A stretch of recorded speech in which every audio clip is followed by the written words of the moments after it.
안녕하세요. 당기다TV 채널 구독자 여러분. 지금 한국 조선업 수주가 너무 많아서 3년치 일감이 쌓여 있다고 하잖아요. 자, 그런데 정작 조선업의 심장부라고 할 수 있는 도시들에서는 지금 비명이 터져 나오고 있거든요. 오늘 저희 당기다TV가 바로 이 이유 있는 아우성에 대해서 한번 제대로 파헤쳐 보겠습니다.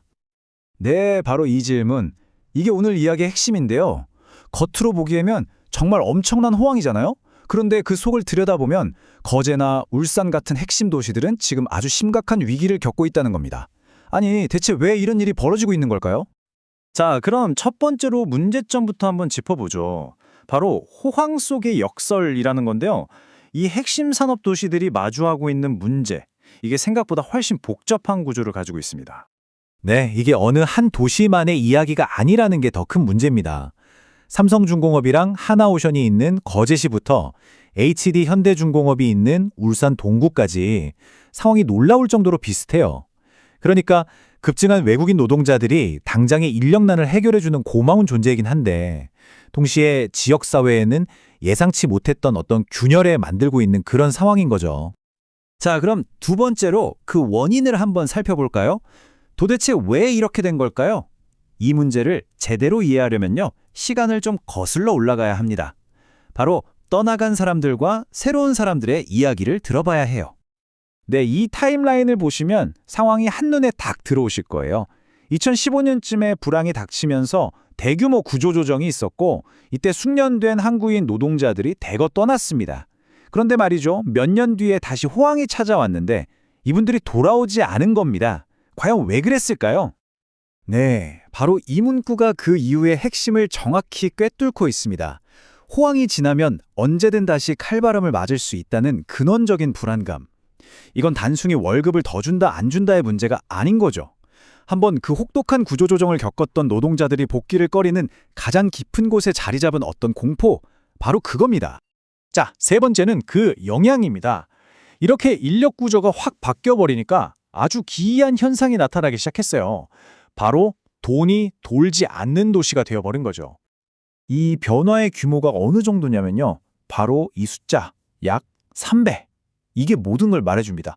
거제시만 봐도요, 2021년에 5,400명 정도였던 외국인 인구가 지금은 15,000명을 훌쩍 넘었어요. 불과 몇 년 만에 거의 3배가 폭증한 겁니다. 어마어마하죠.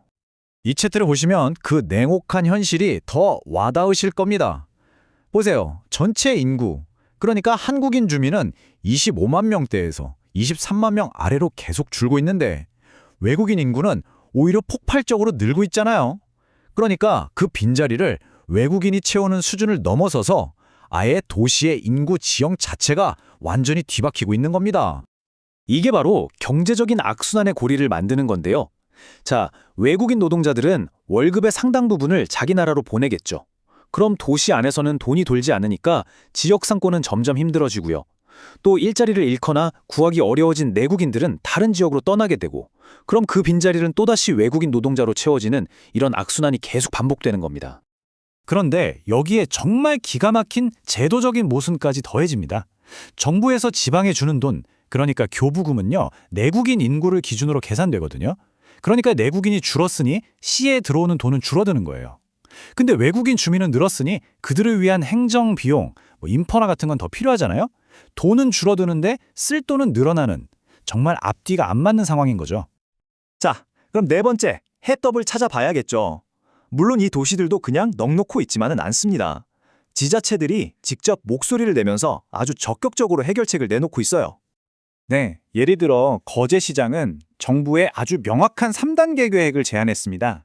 첫째, 중앙정부가 마음대로 외국인 노동자 수를 정하지 말고 우리 지자체랑 제발 사전 협의를 좀 하자.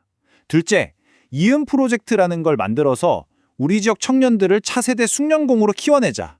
그리고 마지막 셋째, 조선산업기본법 같은 걸 만들어서 이 불안정한 노동 환경을 근본적으로 뜯어고치자는 겁니다. 아주 구체적이죠? 맞습니다. 이건 단순히 시청이나 구청 공무원들만의 목소리가 아니에요. 울산 동구에서는 주민 6,500명이 넘는 분들이 직접 서명 운동에 나섰습니다. 지금처럼 마구잡이로 외국인 비자를 늘리는 정책이 우리 삶과 지역 경제를 위협하고 있다는 정말 절박한 외침인 거죠. 자, 이제 마지막입니다. 조선업 도시의 미래. 결국 이렇게 지자체와 주민들이 목소리를 내는 건요, 우리 사회 전체에 아주 근본적인 질문 하나를 던지고 있는 겁니다.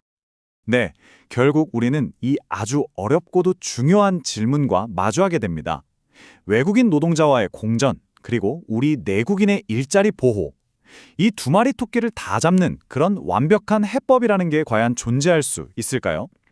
산업은 계속 발전하고 지역 경제도 살아나고 또 내국인과 외국인 모두가 공정하게 대우받으면서 함께 살아가는 그런 지속 가능한 모델, 우리는 이걸 어떻게 만들어 나갈 수 있을까요? 정말 큰 숙제입니다. 네, 오늘 저희가 준비한 이야기가 여러분의 생각을 넓히는데 조금이나마 도움이 되었으면 좋겠습니다. 당신의 귀에 지식을 쏙쏙 넣어드리는 여기는 당귀다 TV입니다. 오늘 내용이 유익하셨다면 구독과 좋아요 꼭 좀 부탁드릴게요. 저희는 더 알찬 지식을 가득 담아서 다시 돌아오겠습니다. 시청해주셔서 정말 감사합니다.